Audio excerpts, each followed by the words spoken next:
talking about kuan, dili ta kabig tagamay sa parenthood. Kay of course, business owner. Yan. Of course, ang anak-ana, nagyod na normal nga business owner child nga pressure. Ana bitaw, of course, I have friends nga negosyante ilang ginikanan. Ako mismo, akong papa, negosyo. O niya, pag engineer kay shoot na tas construction, unay kita, mo niya itong buhaton na for kuan mo gini atong linya na ana. Din ako din kay murag naina nga pressure and all that. Yeah, ang ending sa akong stories, na wagi ko nag-construction, kay master man ko, and all of that. But like, how do you handle this with your child? Nga, of course, nakay Empire, 5 ka negosyo. Pero siya as a high school student, no? Pinasay grade ni EJ ganun. Grade 10? Grade 10, yes. So basically, kung mag 4 years siya sa college, na pa siya 6 years ka mag-eskwela, how do you manage this as a parent nga murag gina-pressure ba nimo siya nga, ikaw, negosyo gid ka, kung di ka magnegosyo, ana? Or like, how does that conversation look like with your son? Siguro, Pastor, ang sa amo, no, labi na sa ako kang EJ, ang ginabuhat sa iya, kuan naman ko, kanang, di mo ko, lahi-lahi lagi ng ginikanan, no, lahi-lahi pagdala, no. Ako, di gina ko na gina-pressure si EJ, labi na sa pag-eskwela niya. Kung, bato na nimong pinaka-best name mo, basta kay, ako, ang kinanglan nga, Excel, yung kadina, ako gakuan sa iya, na, sa imo nga ako lang gyud dili lang gyud magpasagad sa labi na sa pag-eskwela.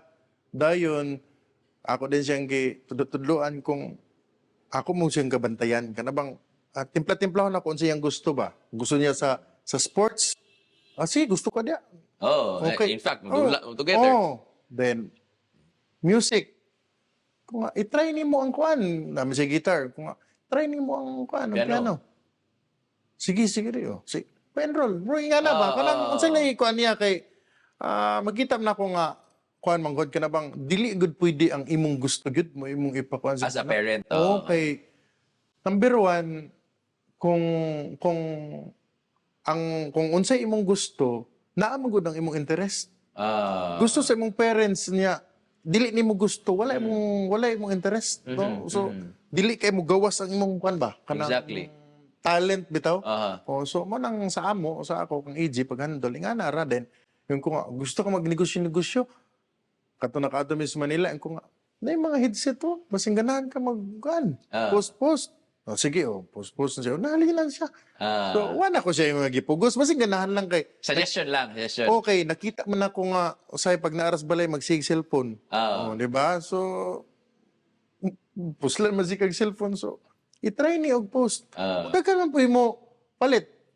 So ingon na ba? So ako nga kuan lang igo saya, alalay lang. Lagi. Labi sayang gusto basta kay di lang siya mugawas. Ana bitong agi maguntaan ang pagka badlungon ba?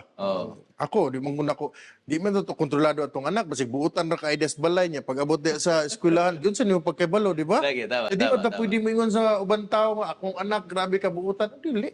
Pero as paningkamutan na mo as parents lugar nga kanang i-monitor gid gapon ang anak ko. Paningkamutan nga kuan gyud kanang nagid siya sa insakto. Og tabaw sa tanan dili gid nimo ingon nga butan gid nimo unsa lang gid ang gusto nimo tanan. So basically stewardship. Dili ikaw ang tag-iya sa kinabuhi sa imong anak. Sakto. Yan, tama.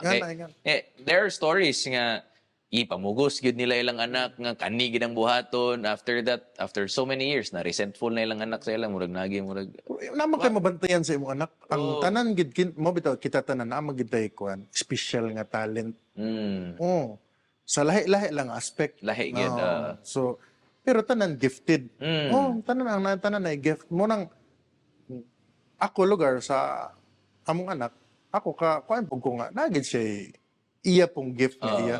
Siguro pa na ako nakita pero abot ang panahon nga siya ra mismo maka-discover nga diha dahil siya. Kaya ako, di ba? Kami o ako unsa ko ka, di ba? 6 years ba ako sa high school.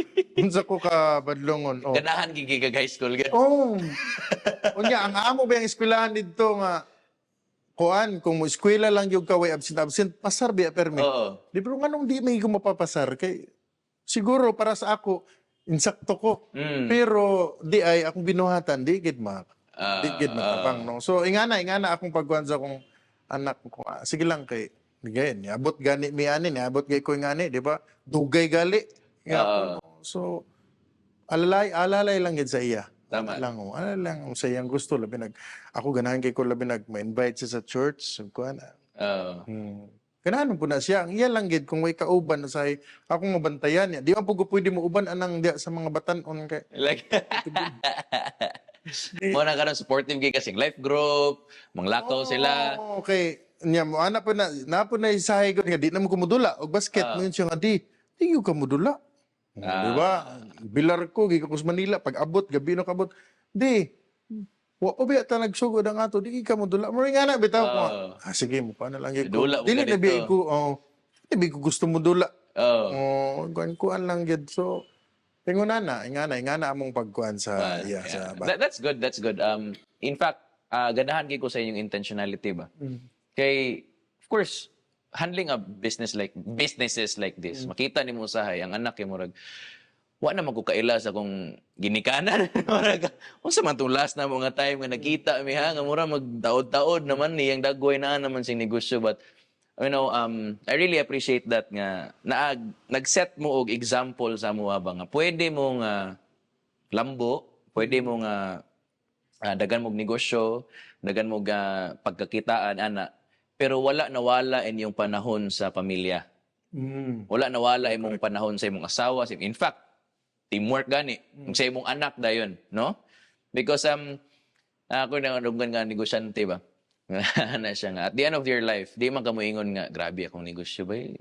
Grabe gid akong negosyo gid. Nakuas ko ning daganan og kwarto. No. At the end of your life, ana siya nga, you will really say nga murag palangga ko sa akong anak. Akong anak gusto makigpag duyog na ko, akong pamilya okay. Pamilya gid important. Naghinugmaay ka po mi sa akong asawa. Ano bitaw? At the end of your life. And when you exemplified that or imong nahimo kang example ana ba nga murag. Gihatagan ko sa Ginoo og negosyo, pero first things first. Pamilya gid gyapon. Pamilya gid ang pinakaunas tanan. Kay now kung maayo imong pamilya manggod, musamot na nga maagid ang blessing. Kay sa decision making maayo man. Di ba?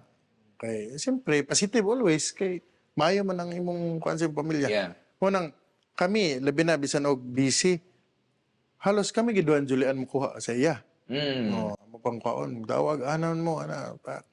Matog SM kay dito sa ilang amo na hulatan nila mo sa food court dito lang may tabi-tabi ni Mrs. Magkaon hulatan na mo siya.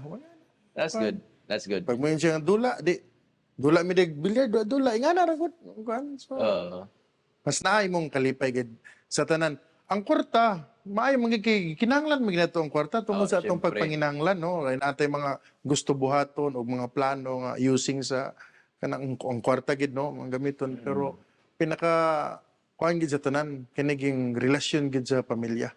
Exactly. At the end of the day. Mo gid na siya kay kanang dili gid maayo imong decision making sa kuan kung labi na imong pamilya gubot. Lagi. Di ba, makatulog ka ba? Tapa di mong asawa, lipay mong duwag, ang isi. Kabalo ka nga safe mong anak, ano ito and all that. Sige.